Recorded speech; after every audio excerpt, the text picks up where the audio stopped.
Hablemos acerca del origen y la solución al sufrimiento según Buda. Bueno, hay que decir que el budismo tiene sus cosas positivas y negativas de las cuales vamos a hablar, pero no hay que negar que ha hecho uno de los principales aportes a este tema de la gestión de emociones que es tan difícil, y en eso estamos todos de acuerdo, que muy pocas personas han dado un aporte tan significativo, ¿sí?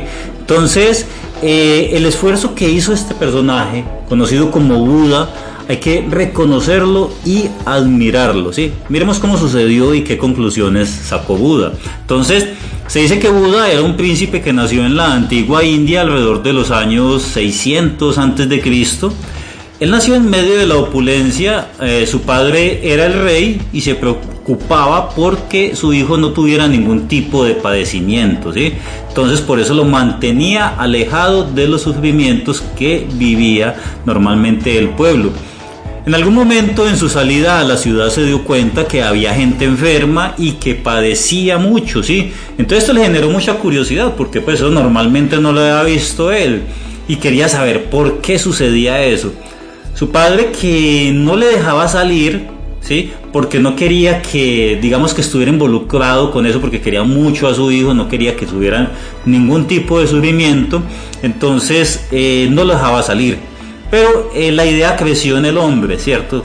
Y se obsesionó con esa idea, ¿sí? De saber por qué la gente sufría, qué eran esas caras de sufrimiento que veía en las personas, qué era la enfermedad, bueno, todas esas cosas. El hombre le generó mucha curiosidad y quería saber por qué, y también quería saber cómo pues con el tiempo llegó al ver por qué la gente sufría, también quiso saber cómo podría o qué se podría hacer para solucionarlo, ¿sí? Al darse cuenta de la naturaleza del sufrimiento y lo que es sufrir, ¿cierto?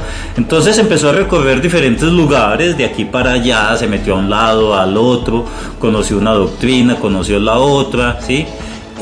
Hasta que finalmente en sus meditaciones llegó a sacar unas conclusiones que en un estado, como le llaman pues los místicos, de iluminación, ¿cierto? ¿Por qué? Porque le vino estas ideas a partir de sus meditaciones profundas. Entonces el hombre decía que la raíz del sufrimiento era el deseo, ¿sí? Porque el deseo irrefrenable por hacer cosas que nos hacen daño, ¿sí? Es lo que nos lleva al sufrimiento. Una persona puede pensar que una cosa le perjudica o que debería actuar de otra manera, pero termina siendo esclavizado por sus deseos y pasiones, siendo arrastrado irrefrenablemente ante aquello que le hace daño. De ahí salió el tema del karma, ¿sí? Una acción genera una reacción. Una mala acción pues genera unas consecuencias, unos tipos de consecuencias que nos puede hacer sufrir. Pues lo que yo también he mencionado en algún momento, que nadie es tan tonto para hacer las cosas mal, para que le salgan mal y a de posta sufrir a gusto, ¿cierto? Pues a no ser que sea masoquista la persona, generalmente todos actuamos con las mejores intenciones, ¿sí? Y hay veces que nosotros somos conscientes que algo nos puede perjudicar y aún así lo hacemos, ¿cierto? Por el tema del deseo, como lo decía Buda. Entonces el hombre decía, hombre, ¿qué se puede hacer al respecto? A ver, ¿sí? Entonces él decía, o la solución que encontró era que todo estaba en controlar la mente, ¿sí? Porque la mente es caprichosa, es irrefrenable, como se dice, es difícil de controlar, y muchas veces debido a que la mente se concentra en algo y no queremos aceptar lo contrario, pues entonces nos hace hacer cosas de las cuales nos podemos arrepentir. La mejor manera para controlar esos pensamientos, según Buda, era la meditación, de tal manera que a través de ella podemos frenar esos pensamientos y deseos y entrar en un estado libre de estos pensamientos para así actuar de una mejor manera. Si nosotros nos ponemos a analizar, se puede decir efectivamente y de una manera muy básica que si pudo encontrar una de las causas del sufrimiento, ¿sí? Y una de las posibles soluciones, porque existen varias causas por las que las personas terminan involucradas en situaciones que le hacen sufrir, ¿cierto? No solamente el deseo, sino otras cosas que que hay que tener en cuenta y que cada día vamos descubriendo. Y también existen otro tipo de soluciones, ¿cierto? Pero de una manera muy básica esto funciona, y hay que tener en cuenta que para esa época en donde la gente no sabía leer, entendamos eso, porque la lectura, a ver, la imprenta cuando la inventaron, como por allá por el que 1400 y algo, si no estoy mal, ¿cierto? Ahí fue cuando la gente empezó a acceder a un conocimiento. El resto de ahí para atrás, todo el mundo, mejor dicho, nada, ¿cierto? Y hay que tener en cuenta también que era gente salvaje, ¿sí? Porque es que miremos, vea, este tema, cuando vino el tema de la abolición de la esclavitud, derechos de los niños, derechos de la mujer, el derecho de los animales, el ambientalismo, eso vino a partir de 1900 y algo, ¿sí? Recientemente, hace nada, la semana pasada, ¿sí? Entonces de ahí para atrás la humanidad es una barbarie, si hoy en día hay tanta cosa que iremos de allá para atrás. Y ni hablemos de años 600 AC, antes de Cristo, ¿cierto? Las cosas eran demasiado primitivas.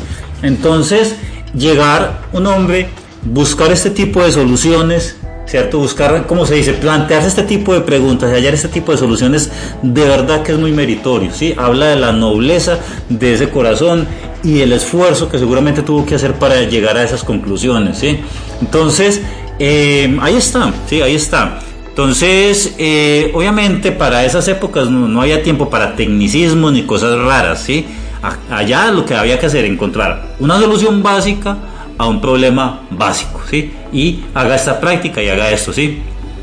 Entonces es verdad, porque alguien arrastrado por la desesperación, el odio, el estrés, llega esa persona y hace su meditación. Obviamente al inicio es difícil, pero si la persona se entrena, hace sus prácticas, va a cualquiera de las clases que hayan por ahí de meditación, yoga, budismo zen, hay muchísimos tipos de yoga inclusive, ¿cierto? Que si hatha yoga, que si kundalini yoga, bueno, lo que usted quiera, ¿sí? Usted va, hace su meditación en los gimnasios. En los gimnasios usted puede ir a una clase de yoga, vaya, se mete al gimnasio y hace su práctica, ¿sí? Y eso le ayuda a usted a relajar la mente, ¿sí? Es una solución sencilla y muy efectiva, que nadie le pone atención, seguramente porque por esta aura místico y religioso que tiene, la costumbre que nosotros tenemos los seres humanos de darle algo. Bueno, no me voy a entrar en esos temas en este video porque no es el video, ¿sí? Entonces, el hecho es que el budismo como solución definitiva de vida está bastante incompleto para los términos de hoy, ya que no se encuentra o no se concentra en descubrir las causas de las acciones, ni de entrenar la voluntad. La voluntad se entrena cuando usted está enfrentado directamente a la situación y empieza a resistir, ¿cierto? Y empieza a esfuerza por cambiar de pensamiento. Bueno, entonces, lo cual por supuesto pues era muy difícil para esa época, y que hoy en día, gracias a todo lo que sabemos del comportamiento humano, pues podemos abordar este tema de la gestión de emociones desde otro punto de vista, otros puntos de vista y con más profundidad. De todas maneras, tenemos que estar más que agradecidos con Buda por su sacrificio, ¿sí? Porque renunció a esa vida de opulencia simplemente para descubrir por qué su gente, o sí, el pueblo, sufría, y por esa nobleza de tomar ese camino, ¿cierto? Y por dar uno de los mayores aportes respecto al alivio del sufrimiento, y que debemos unir ese descubrimiento a tantos descubrimientos que han sucedido a lo largo de los años y también que surgen día a día. Nos vemos entonces en un próximo video, y verdad los invito a mis cursos que pueden encontrar en descubresubconsciente.com. Ahí amplío muchísimo más estos temas, y también pues las soluciones y prácticas y todas estas cosas que se hayan podido saber de este tema. Bueno, en todo caso visiten el sitio. Listo, nos vemos en una próxima.